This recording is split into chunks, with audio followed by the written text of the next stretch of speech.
तो सबसे पहली बात कि प्लाज्मोडियम है क्या, तो प्लाज्मोडियम मलेरिया रोग का रोगजनक है। इसी से मानव में मलेरिया रोग होता है और इसका जीवन चक्र 2 जीवों में पूरा होता है। किसमें किसमें, तो मनुष्य में, एक है मनुष्य में और दूसरा मच्छर में। मच्छर कौन सा मच्छर, मादा एनाफिलिस, एनाफिलिस, ठीक है। मनुष्य में यह कहाँ पे पाया जाता है, तो यकृत कोशिका में, यकृत कोशिका में। और इसे नाम क्या दिया जाता है, कफर सेल, कफर सेल, बात याद रखनी है। और यहाँ से चला जाता है कहाँ पे, आरबीसी में, ठीक है। कहाँ पे चला जाता है, आरबीसी में। मच्छर की बात किया जाए तो मच्छर के उदर गुहा में, उदर गुहा में यह पाया जाता है। और जब यह मच्छर मानव को काटता है तो मनुष्य में चला जाता है और मनुष्य के यकृत कोशिका में, जिसे कप्पर सेल कहते हैं, और उसके बाद से वहाँ से आ जाता है आरबीसी में। इतनी बातें याद रखनी है। अब इसमें बहुविखंडन होता कैसे है, ये जानना है हमें कि प्लाज्मोडियम में बहुविखंडन होता क्या है। तो सबसे पहले हम जानेंगे मनुष्य की जो सेल है आरबीसी या यकृत कोशिका, उसमें बहुविखंडन यह कैसे करता है। तो मनुष्य में एक फेज आता है इसका, जिसको बोला जाता है साइजोन्ट फेज, इंग्लिश में बोला जाता है दिरड़क अवस्था। एक अवस्था आती है साइजोन्ट फेज, फेज, इसको हिंदी में बोला जाता है दिरड़क अवस्था। क्या चीज, तो दिरड़क अवस्था। इसमें क्या होता है कि साइजोगोनी की क्रिया होती है, यानी कि विखंडी जनन होता है। साइजोगोनी जिसको बोला जाता है विखंडी जनन। और इस प्रक्रिया में क्या होता है कि मीरोजोइट्स का निर्माण होता है। किसका, तो मीरोजोइट्स, मीरोजोइट्स।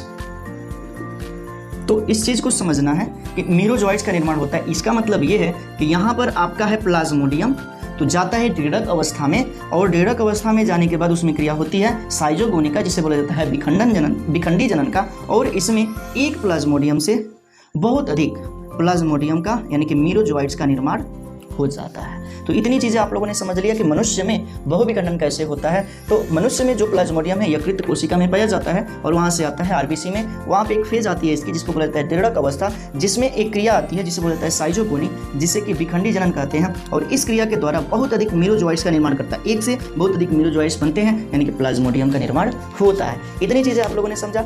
अब हम जान लेते हैं कि मच्छर में कैसे बहुविखंडन होता है। तो बोला गया कि मच्छर में यह कहाँ पे पाया जाता है, तो उदर गुहा में। और उदर गुहा में एक अवस्था आती है जिसको बोला जाता है युग्मक पुटी अवस्था। यहाँ पे एक अवस्था आती है जिसको कहा जाता है युग्मक पुटी अवस्था। इसको इंग्लिश में बोला जाता है ओसिस्ट फेज, ओसिस्ट फेज। इसमें एक क्रिया होती है, उस क्रिया को नाम दिया जाता है स्पोरोगेनी, यानी कि बीजाणु भवन, स्पोरोगोनी।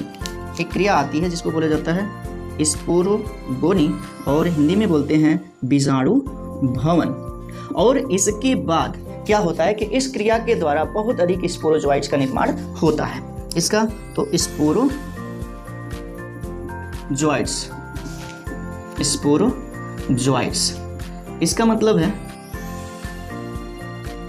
बहुत अधिक स्पोरोजोइट्स का निर्माण होता है। तो यहाँ पे उदर गुहा में मान लेते हैं कि एक है आपका क्या, प्लाज्मोडियम, तो जाता है स्पोरोगोनी ओसिस्ट फेज में, यानी कि युग्मक पुटी अवस्था में, और एक क्रिया होती है स्पोरोगोनी, और बहुत अधिक स्पोरोजोइट्स का निर्माण होता है, यानी कि बहुत अधिक प्लाज्मोडियम का निर्माण होता है। तो ये चीज़ें हैं, आप लोगों ने समझ लिया होगा कि मच्छर में किस प्रकार से प्लाज्मोडियम में बहुविखंडन होता है। तो आपको हेडिंग बना लेना है सबसे पहले प्लाज्मोडियम में बहुविखंडन, और इसमें लिखना है प्लाज्मोडियम एक कोशिकीय प्रोटोजोआ है जिसका जीवन चक्र मनुष्य व मादा एनाफिलीज में पूरा होता है। फिर आपको लिखना है कि मनुष्य में प्लाज्मोडियम यकृत कोशिका के कफर सेल में पाया जाता है, वहाँ से आरबीसी में पहुँचता है, जहाँ पे उसकी साइजोन्ट फेज में, यानी कि दिरड़क अवस्था आती है, जिसमें एक क्रिया करता है जिसे विखंडी जनन कहते हैं, साइजोगोनी कहते हैं। और इसके द्वारा बहुत अधिक मीरोजोइट्स का निर्माण होता है, यानी कि प्लाज्मोडियम का निर्माण होता है। फिर लिखना है मच्छर, जिसे कि मादा एनाफिलीज मच्छर कहते हैं, उसके उदर गुहा में प्लाज्मोडियम पाया जाता है। वहाँ पे एक अवस्था आती है जिसे युग्मक पुटी अवस्था, यानी कि ओसिस्ट फेज कहते हैं, जहाँ पे एक क्रिया होती है जिसे स्पोरोगोनी, यानी कि बीजाणु भवन कहते हैं, जिसके द्वारा बहुत अधिक स्पोरोजोइट्स का निर्माण होता है। ये हो गया आपका क्या चीज़, पूरा कंप्लीट विखंडन। तो विखंडन में आप लोगों ने जाना क्या, तो विखंडन में ये जाना कि जब जनक जीव 2 या 2 से अधिक संततियों में विभाजित हो जाती है, तो इस तरह की क्रिया को बोला जाता है विखंडन। और इसकी 2 प्रक्रिया है, एक को बोला गया द्विविखंडन और दूसरे को बहुविखंडन। द्विविखंडन में बताया गया कि जनक जीव 2 भागों में बट जाता है और 2 नई संततियां बनाता है, और बहुविखंडन में बताया गया कि जनक जीव 2 से अधिक खंडों में बट जाता है और 2 से अधिक बहुत अधिक संततियों का निर्माण करता है। इसके साथ साथ द्विविखंडन में आप लोगों का 3 भाग बताया गया, 3 प्रकार बताया गया। पहला सरल द्विविखंडन, दूसरा अनुप्रस्थ द्विविखंडन और तीसरा अनुदैर्ध्य द्विविखंडन। तो इतनी चीज़ें आप लोगों ने इस वीडियो में कवर किया। अब हम आगे के वीडियो में यहाँ से आगे के टॉपिक को क्लियर करेंगे। तो उम्मीद है कि आप लोगों ने ये सारी चीज़ें समझ लिया होगा। यदि आप समझते हैं तो जरूर कमेंट के माध्यम से बताएं। यदि आप चैनल पर नए हैं तो चैनल को सब्सक्राइब जरूर कीजिएगा। तो मिलते हैं अगले वीडियो में, तब तक के लिए थैंक यू फॉर वॉचिंग। जुड़े रहें नारायण सर क्लासेस के साथ।